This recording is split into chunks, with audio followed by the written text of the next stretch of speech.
Assalamualaikum warahmatullahi wabarakatuh. Salam sejahtera bagi kita semua dan yang terhormat Bapak Musa Ali Mustafa selaku dosen dari mata kuliah Perubahan Iklim ME 4066.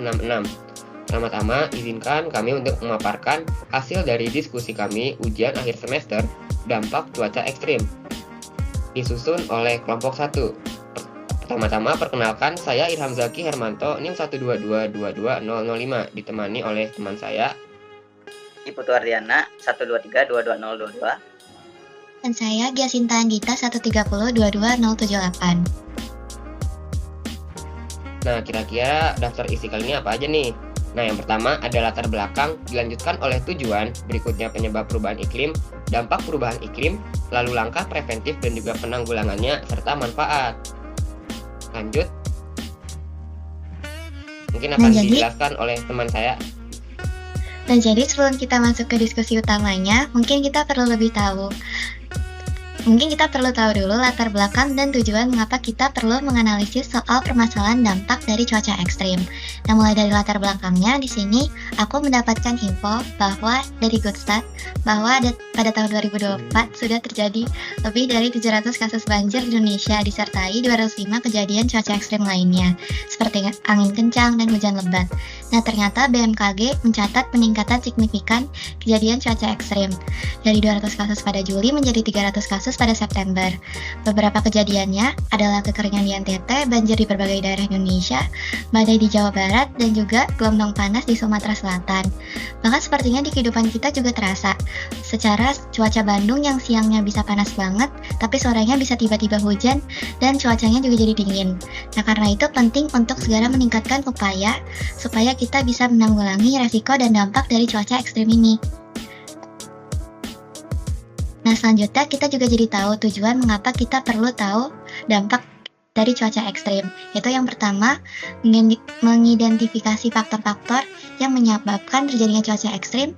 Yang kedua, menganalisis dampak cuaca ekstrim pada berbagai sektor. Dan yang ketiga, menyediakan rekomendasi untuk mitigasi dan adaptasi terhadap cuaca ekstrim yang dapat diterapkan oleh pemerintah, masyarakat, dan sektor swasta.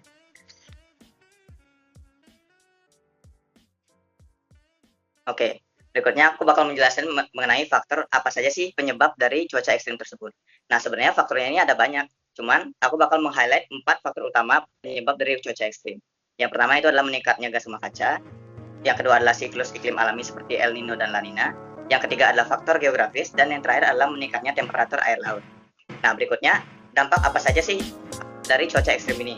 Nah, dampak cuaca ekstrim ini aku bagi menjadi dua, yaitu dampak pada lingkungan dan dampak pada manusia. Aku bahas pertama adalah dampak pada lingkungan. Dampak pada lingkungan yang pertama itu adalah hilangnya keanekaragaman hayati. Yang berikutnya adalah degradasi tanah seperti sedimentasi yang berlebih. Dan yang terakhir adalah gangguan siklus air. Nah, selain dampak pada lingkungan juga terdapat dampak pada manusia. Nah, dampak pada manusianya yang pertama adalah peningkatan risiko kesehatan. Yang kedua adalah ancaman ketahanan pangan dan air. Dan yang terakhir adalah kerugian dalam sektor ekonomi. Nah, dari dampak-dampak tersebut, tentu kita harus mengetahui apa saja sih langkah-langkah preventif yang bisa kita lakukan untuk menanggulangi dampak-dampak tersebut. Nah, apa aja sih langkah-langkah preventifnya? Oke, jadi terdapat beberapa langkah preventif dan juga penanggulangan nih dari yang bisa kita lakukan maupun pemerintah lakukan untuk mengurangi faktor utama yang akan berdampak pada beberapa dampak yang telah kamu jelaskan tadi. Nah, yang pertama itu ada mitigasi emisi dari gas rumah kaca. Itu bisa diterapkan seperti penerapan kebijakan dekarbonisasi di sektor energi dan juga pengembangan new and renewable energy. Jadi tidak hanya meningkatkan sekuritas dan juga kebutuhan energi masyarakat kita juga dapat menekankan angka karbon CO2 yang ada di Indonesia. Sebenarnya walaupun ini lebih pemerintah yang bisa melakukannya, namun kita dapat mendukung sebagai masyarakat biasa. Nah, yang kedua juga ada adaptasi infrastruktur dan tata kota juga nih itu diterapkan melalui pembangunan sistem drainase di perkotaan yang baik dan juga pembangunan infrastruktur yang memadai untuk adaptasi terhadap perubahan cuaca yang telah tadi dijelaskan oleh Dita juga. Dan yang terakhir ialah konservasi dari sumber daya alam. Itu dapat seperti melakukan reboisasi dan juga rehabilitasi hutan dan juga melindungi ekosistem pesisir seperti hutan mangrove. Nah, apa saja sih manfaatnya? Next.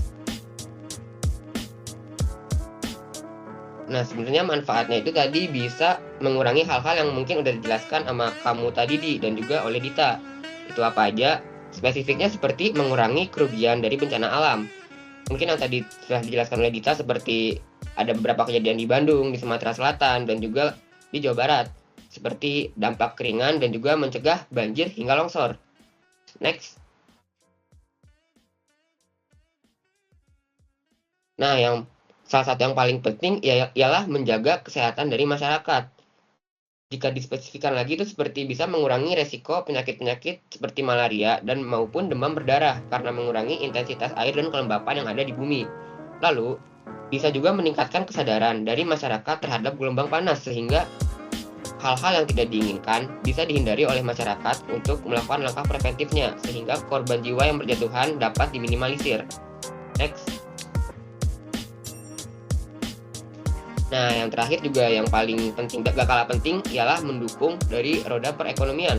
Karena jika cuaca yang mendukung dan juga iklim yang baik tentunya akan meningkatkan aktivitas dari masyarakat. Dari aktivitas tersebut dapat meningkatkan roda ekonomi di bidang mikroekonomi dan selanjutnya akan berpengaruh pada makroekonomi suatu negara. Oke. Nah, mungkin segitu saja yang dapat saya sampaikan. Mungkin ada tambahan?